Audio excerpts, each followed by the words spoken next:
Welcome guys to my YouTube channel pharmacology tips and tricks. और आज हम यहाँ देखने वाले एंटी हाइपरटेंसिव ड्रग्स के बारे में।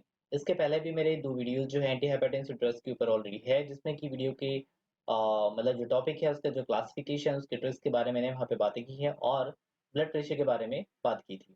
तो गाइस आज भी हम थोड़ा सा ब्लड प्रेशर के बारे में बात करने वाले हैं। कुछ नई चीज़ें जो मैंने इसे इंक्लूड की है, इसलिए मैं वीडियो यहाँ पर बना रहा हूँ। Okay, so anti hypertensive drug start करने से पहले कुछ यहाँ पे वर्ड्स की मीनिंग है, उनको हम देख लेते हैं। ब्लड प्रेशर कैसे जनरेट होता है, ब्लड प्रेशर होता क्या है, कौन कौन से फैक्टर है जो कि ब्लड प्रेशर को बढ़ाते हैं, ये सब चीज़ें हम यहाँ पर देखने वाले हैं। ओके गाइज, तो गाइज चलिए without wasting our time start करते हैं आज का वीडियो।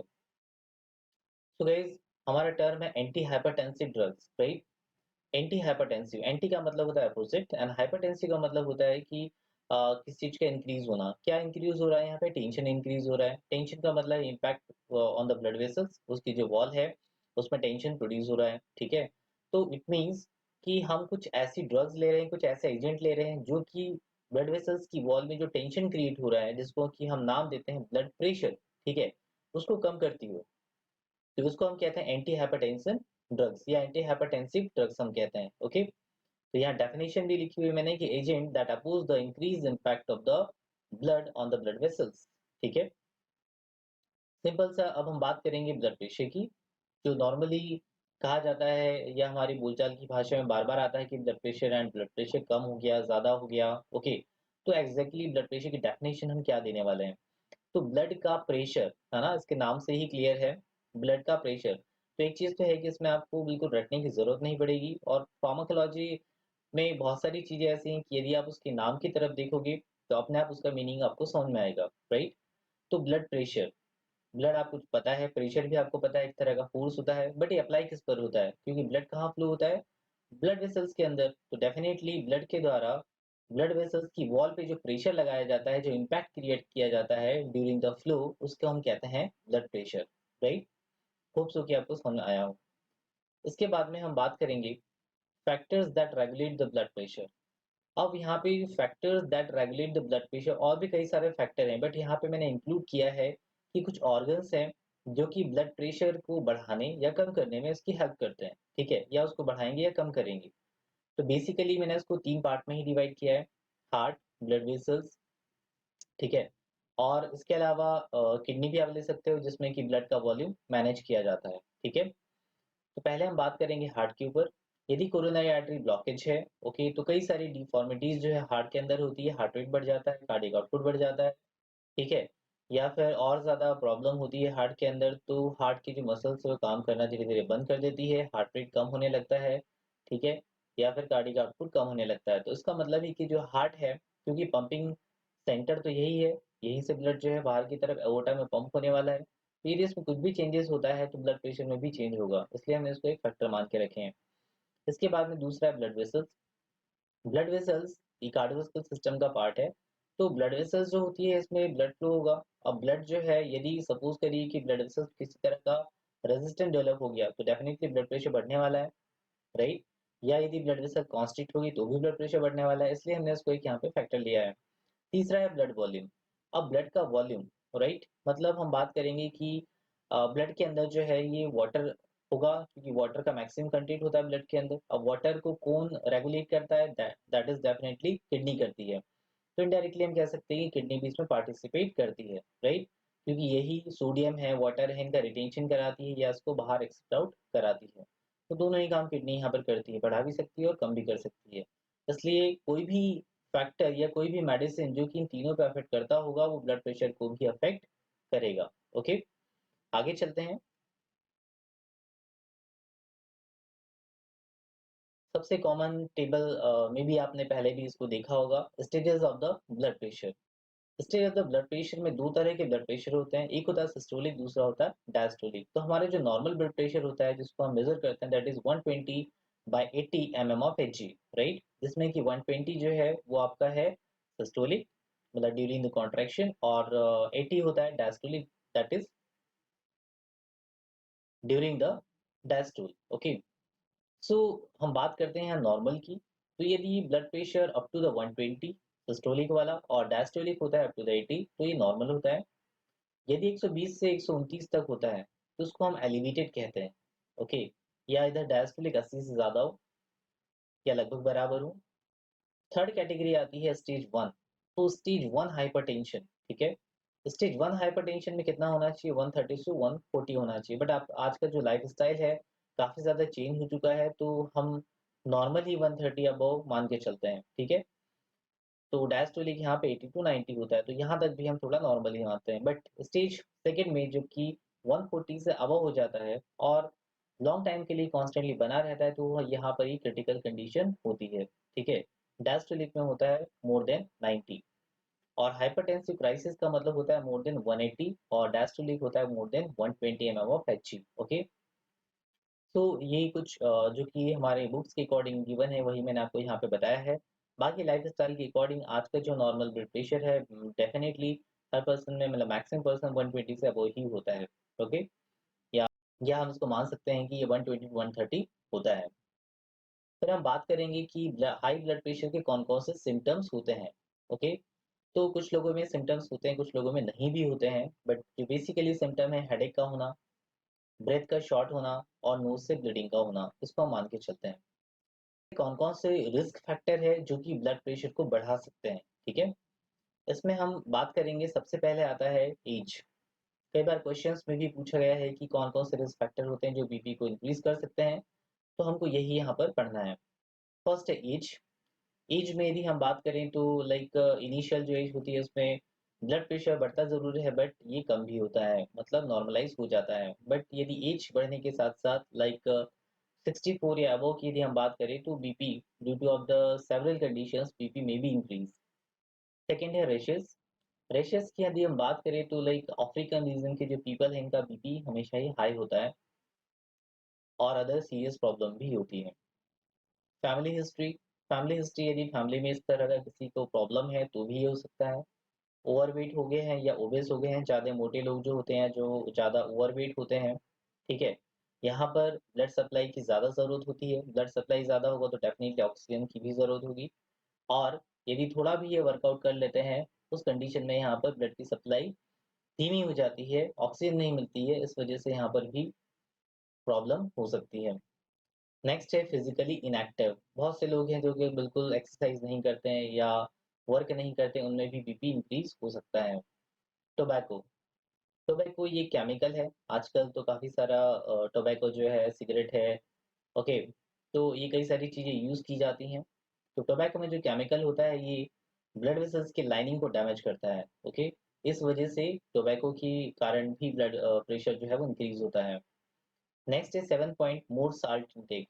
ऐसे पर्सन जो कि ज़्यादा सोडियम क्लोराइड का इंटेक करते हैं, सोडियम का इंटेक करते हैं, उनमें एक्सेस ऑफ बॉडी फ्लूइड हो जाता है और बीपी यहाँ पर इंक्रीज होगा, राइट।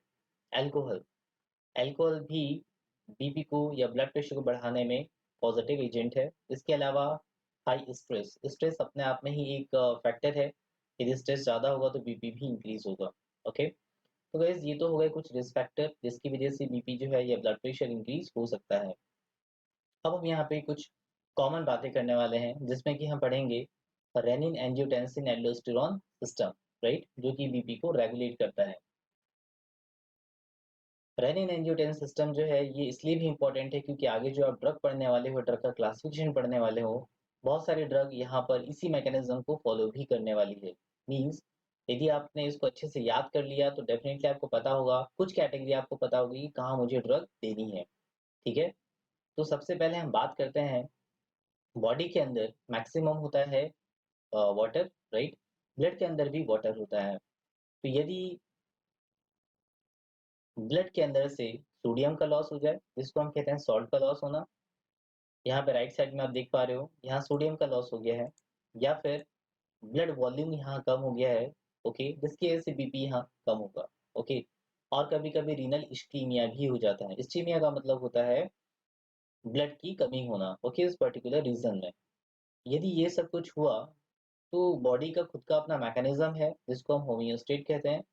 तो ये मैकेनिज्म जो होगी सिंपैथेटिक एक्टिविटी को इंक्रीज करेगी, राइट, कि कहीं ना कहीं से ब्रेन ये कहेगा कि हमें ये मैनेज करना है, ठीक है। जब तक वो मैनेज कर पाएगा अपनी तरफ से वो पूरी कोशिश करेगा कि हम मैनेज कर ले, ब्लड प्रेशर को मेंटेन कर ले। तो उसने क्या किया, सिंपैथेटिक एक्टिविटी को इंक्रीज कर दिया। जैसे ही सिंपैथेटिक एक्टिविटी इंक्रीज होती है, किडनी से रेनिन हार्मोन का सीक्रेशन होने लगता है। ठीक है, तो यहाँ पे आप देख पा रहे हो ये जो रेनिन हार्मोन है यहाँ से सीक्रेट हुआ, किडनी के जक्स्ट्रा ग्लोमेरुलर सेल से ये सीक्रेट होता है, राइट।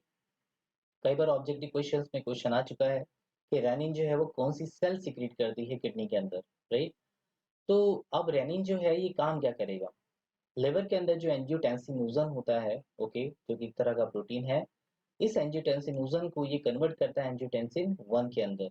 यदि रेनिन यहाँ पे नहीं होगा तो ये एंजियोटेंसिन 1 में कन्वर्ट नहीं होगा। ओके, तो पूरी कंडीशन अभी हम कौन से पढ़ रहे हैं, जिसमें कि बीपी हमारा कम हो गया है। ओके, तो उसको बढ़ाने के लिए बॉडी अपनी तरफ से क्या प्रोसेस कर रहा है, तो उसने रेनिन को रिलीज कर दिया, रेनिन ने एंजियोटेंसिनोजन को एंजियोटेंसिन 1 में कन्वर्ट कर दिया। एंजियोटेंसिन 1 जो होता है ये 2 में कन्वर्ट होता है in the presence of converting enzyme. Okay, या इसको हम कहते हैं एंजियोटेंसिन कन्वर्टिंग एंजाइम, या इसको हम काइनेज सेकेंड भी कहते हैं, राइट। अब एंजियोटेंसिन सेकेंड जो है एंजियोटेंसिन थर्ड में कन्वर्ट होगा, ओके, एमिनो पेप्टाइडेज एंजाइम के प्रेजेंस में। बट हमारा जो मेजर कंसर्न है वो है एंजियोटेंसिन सेकेंड और angiotensin third, right. Angiotensin second जो होता है ये क्या करेगा, ये 3 तरह की एक्टिविटी परफॉर्म करता है। पहला तो ये वेसोकॉन्स्ट्रिक्शन करता है। वेसोकॉन्स्ट्रिक्शन का मतलब होता है ब्लड वेसल्स में कॉन्स्ट्रिक्शन करना, कॉन्ट्रैक्शन करना। दूसरा, सोडियम एंड वाटर का रिटेंशन कराना। तो एंजियोटेंसिन सेकेंड का फंक्शन हो गया सोडियम और वाटर को रिटेन कराना, कहाँ पर, बॉडी के अंदर। और तीसरा हो गया एल्डोस्टेरॉन का सीक्रेशन कराना from the adrenal cortex. Okay, angiotensin third भी क्या काम करता है, ये एल्डोस्टेरॉन को सीक्रेट कराता है, कहाँ से, एड्रिनल कॉर्टेक्स से। तो अब एल्डोस्टेरॉन जो होता है इसका खुद का फंक्शन होता है सोडियम और वाटर को रिटेन कराना, राइट। तो सोडियम और वाटर को ये रिटेन कराएगा बॉडी के अंदर। ठीक है, सोडियम और वाटर रिटेन हो गया, है ना। वाटर रिटेन हुआ इसका मतलब क्या होगा, ब्लड का वॉल्यूम अगेन इंक्रीज होगा, और ब्लड का वॉल्यूम इंक्रीज होगा तो बीपी फिर से नॉर्मलाइज होगा। फिर हम बात करते हैं वैसे कॉन्स्ट्रिक्शन की। ब्लड वेसल्स यदि कॉन्स्ट्रिक्ट कर रही है तो क्या होगा, इससे ब्लड प्रेशर बढ़ेगा और फिर से ये अपनी नॉर्मल पोजीशन पे वापस आएगा। अब यहाँ पे ब्लड प्रेशर बढ़ चुका है, ब्लड वॉल्यूम भी बढ़ चुका है, जिसकी वजह से ब्लड प्रेशर मेंटेन हो गया है। ब्लड ये यहाँ पर एक नेगेटिव फीडबैक मैकेनिज्म दी जा रही है किडनी को कि अब कोई भी रेनिन को सीक्रेट आउट नहीं करना है, ऑलरेडी बीपी जो है मेंटेन हो चुका है। ये कौन बताएगा, ये बताएंगे इसकी pressure receptor of the blood vessels. सीधा मैसेज जाएगा कहाँ पर, ब्रेन के पास। ब्रेन को खबर कर दी जाएगी कि ब्लड प्रेशर मेंटेन हो चुका है, सिंपैथेटिक नर्वस सिस्टम को अप डाउन कर दीजिए। जैसे डाउन होगा रेनिन का सीक्रेशन बंद हो जाएगा और फिर से पूरा प्रोसेस यहाँ पर क्लोज हो जाएगा। ओके, इस तरह से बॉडी ने क्या किया, अपने आप इसको कोशिश की मेंटेन करने की। ओके, अब हम बात करते हैं anti hypertensive drug. Okay, BP को कम करने के लिए कौन कौन सी ड्रग दी जानी चाहिए। ओके, तो बीपी को बढ़ाने वाले फैक्टर यदि हमको पता होंगे तो उसके अगेंस्ट में काम करने वाली ड्रग हम ले लेंगे। ओके, तो हम चलते हैं यहाँ फर्स्ट पॉइंट से। पहला है सिंपैथेटिक एक्टिविटी इंक्रीज हो रही है। ठीक है, बीपी कम हो गया था हमारा पहले, अब इसको बढ़ाना है तो सिंपैथेटिक एक्टिविटी ब्रेन ने एक्टिवेट कर दी, बढ़ाने के लिए सिंपैथेटिक एक्टिविटी बढ़ा दी। ओके, क्या कर सकते हैं आप, सिंपैथेटिक एक्टिविटी को कम कर दीजिए। इसमें क्या देंगे आप, सिंपैथेटिक इनहिबिटर्स।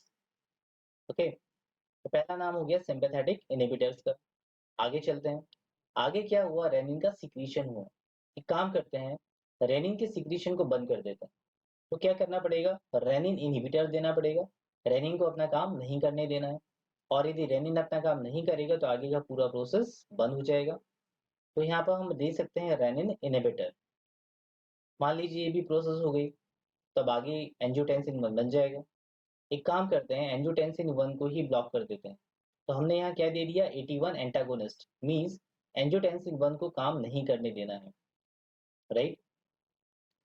मान लीजिए कि यहाँ से भी बात आगे बढ़ गई, तो अब बात कहाँ पे आती है, कन्वर्टिंग एंजाइम पे या एंजियोटेंसिन कन्वर्टिंग एंजाइम पे। सपोज करिए कि एंजियोटेंसिन कन्वर्टिंग एंजाइम को ही हम हटा दें या उसको इनहिबिट कर दें, तो ये एंजियोटेंसिन सेकेंड में नहीं बना पाएगा, और यदि नहीं बनेगा तो आगे का पूरा प्रोसेस बंद हो जाएगा। तो एक काम कर सकते हैं, यहाँ पे ईसी इनहिबिटर दे दिया जाए। ओके, मान लीजिए यहाँ से भी आपकी बात निकल गई, आगे की तरफ बढ़ गए। तो यहाँ हो रहा है वेसोकॉन्स्ट्रिक्शन। एक काम करते हैं, वेसोडाइलेटर ड्रग दे देते हैं, ठीक है, जो कॉन्स्ट्रिक्शन को ना होने देगी। सोडियम और वाटर रिटेन हो रहा है, ठीक है, रिटेन मतलब बॉडी के अंदर रिटेन हो रहा है। एक काम करते हैं, इसको बाहर कर देते हैं। बाहर करने के लिए कौन सी ड्रग दी जाती है? Diuretics, right. और जैसे वाटर बाहर जाएगा, सॉल्ट बाहर जाएगा, तो बीपी जो बढ़ा हुआ है वो कम हो जाएगा, क्योंकि ब्लड का वॉल्यूम कम हो जाएगा, ठीक है। तो इस तरह से हम यहाँ पर ड्रग की मैकेनिज्म भी याद कर सकते हैं, कुछ ड्रग की या कुछ कैटेगरी की, जो कि आगे क्लासिफिकेशन में आने वाली है। ध्यान रखिएगा, सिंपैथेटिक इनहिबिटर आपने लिया नंबर 1, नंबर 2 रेनिन इनहिबिटर लिया हुआ है, नंबर 3 AT1 एंटागोनिस्ट लिया हुआ है, नंबर 4 AC इनहिबिटर्स लिया हुआ है, ओके। देन यहाँ वैसोडाइलेटर्स लिया हुआ है और डायरेटिक्स ली हुई है, ठीक है, क्योंकि एंटी हाइपरटेंसिव ड्रग का क्लासिफिकेशन थोड़ा बड़ा है। So guys, thank you very much for watching this video. मिलते हैं नेक्स्ट वीडियो में, और हमारा नेक्स्ट वीडियो बेस्ड रहेगा एंटी हाइपरटेंसिव ड्रग की क्लासिफिकेशन की तरफ और उसकी फार्माकोलॉजिकल मैकेनिज्म की तरफ। So guys, thank you very much for watching this video. मिलते हैं नेक्स्ट वीडियो में।